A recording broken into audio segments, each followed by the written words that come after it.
Republicans going to win. If Republicans win, what happens? How does this play out in this country? Joe Walsh, host of White Flag with Joe Walsh on podcasts, wherever you find your fine podcasts, also Apple Podcasts.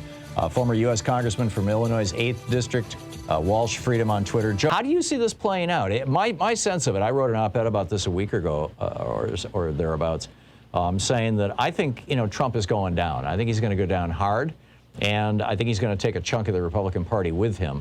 And I'm not sure what the Republican Party does after that. Does it just go back to being basically the party of billionaires and corporations, like it traditionally has been since the 1920s, the end of the Teddy Roosevelt era? Or does it become something else? I mean, you're an independent now, but what are you seeing for your former party? And how is it going to handle with this? Yeah.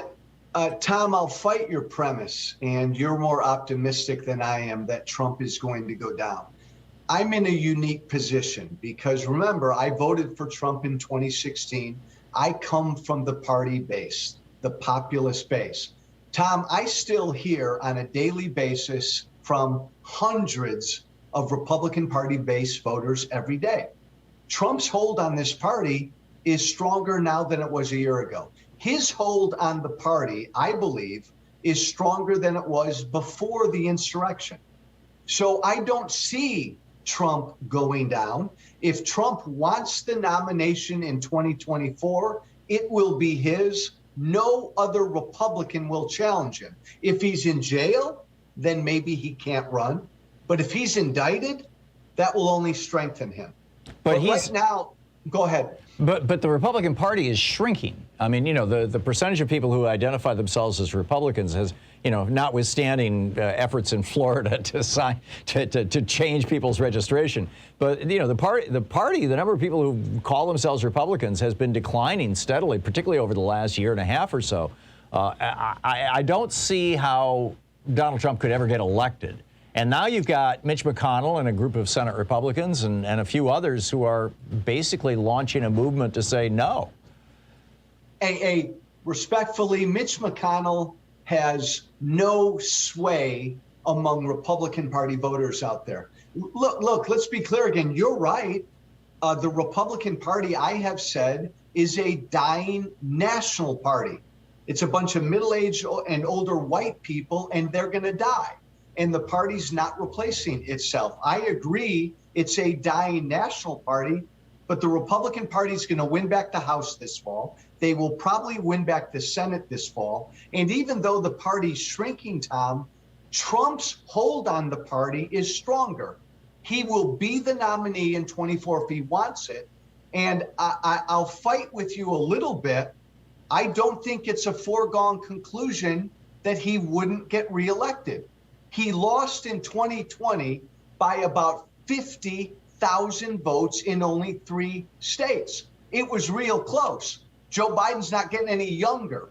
What Democrat could beat Trump? I think he's still a clear and present danger to become president again. Wow.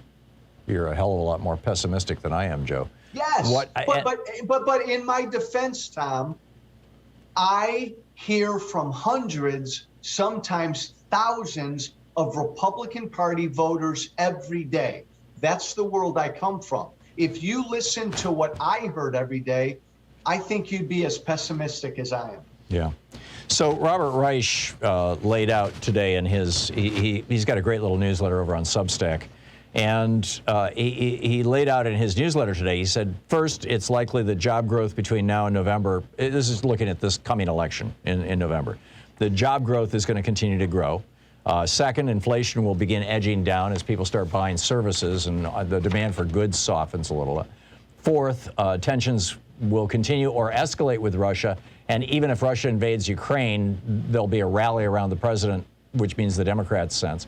Fifth, he says Democrats will almost certainly pass Build Back Better in some form this spring. Sixth, he says the courts are pushing back against Republican gerrymandering. Seventh, he says the Supreme Court this spring is going to destroy Roe v. Wade. Eighth, he says the January 6th committee is going to have open hearings. And ninth, in light of this report, he says, in desperate to keep the 2024 Republican nomination for himself, Trump will increase the volume and intensity of his wacko conspiracy theories and lies. And, he adds all that up to Democratic victories this November. You think that Democrats are going to be wiped out this November. What do you base that on? I respect Robert Reich a lot, even though I disagree with him on a number of policies. I respect him. But no, Tom, you talk to any Republican or Democrat in D.C. right now, any Republican or Democrat in Congress, you go based off of what they're hearing and what the polls show. And the polls universally right now show that the Republicans are going to take back the House, that they are much more enthusiastic to vote. I think Biden's gotten a really bad rap on how the American people feel right now, but they're blaming Biden and they're blaming the Democrats. Tom, I think something pretty dramatically has to change.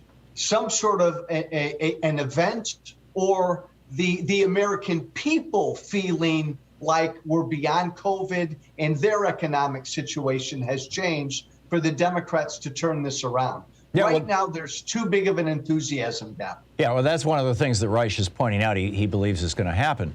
How much of this, in your mind, Joe? We're talking with former Congressman Joe Walsh, by the way, who does a podcast over on Apple called White Flag with Joe Walsh, and Walsh Freedom on Twitter. Joe, how much of Trump's juice, in your opinion, is that, when Richard Nixon laid out his Southern strategy, it was dog whistle. When George Herbert Walker Bush did it with the Willie Horton ads, it was, dog bullhorn, but it was still, quote, in code. I mean, everybody got it. But then Trump just came right out and said it, that, yeah, he's a racist, and, he talked about asshole countries and all this other stuff. How much of what's going on here right now between Republicans and Democrats and the control and dominance of the Republican Party, particularly in white rural states, has to do with race in your mind? It's a part. It's a piece, and I can't deny that, Tom. I come from the Tea Party. Part of the Tea Party movement was racist as well. I've acknowledged that. But really, Tom, what it is the Republican Party base wants 1953 or 1954 America back. Part of that is racial, but the bulk of it isn't. And Trump came along, and he's a demagogue, and he said, I'll bring back 1953 America. I'll get rid of all these trade deals. We'll build a wall around America. We'll make our cars here. We'll bring back clean coal. I'll let you say Merry Christmas again. Men will marry men and women will marry women. The Republican Party base wants that America back. Race is part of it, but Trump demagogued the whole thing. Yeah. Do you think that if the Republicans take control, are they going to roll back? I'm guessing you're assuming that they will actually succeed in rolling back laws that allow. Pre-1965, it was a felony in many states for a married couple to have birth control. It wasn't until 1972 that possession of birth control by unmarried people was legalized in the United States by the Supreme Court. 73, you had Roe v. Wade. We now have gay marriage. Are you suggesting that the Republican base wants to roll back all that stuff, and there's a chance they can pull it off?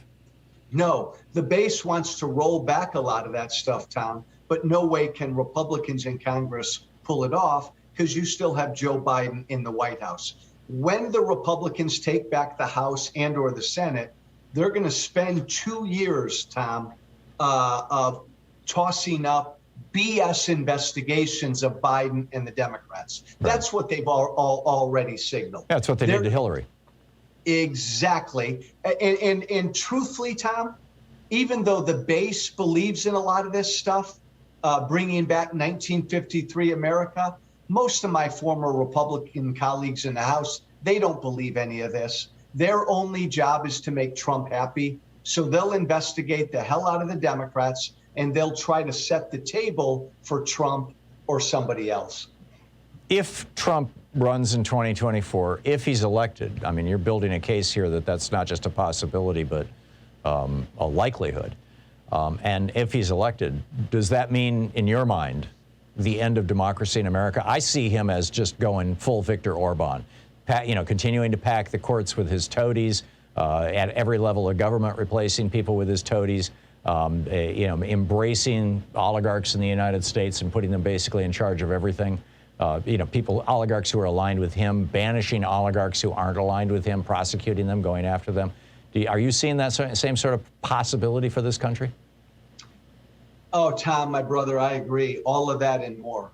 I mean, the 4 years we had of Trump, imagine a reelected Trump, and it will be those 4 years on steroids.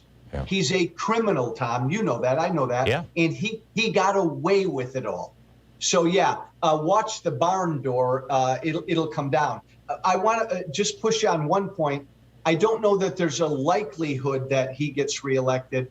I think if Donald Trump is the Republican nominee in 24, it's 50-50 whether he gets reelected. Yeah, and a lot's going to depend on who the Democrats put up against him.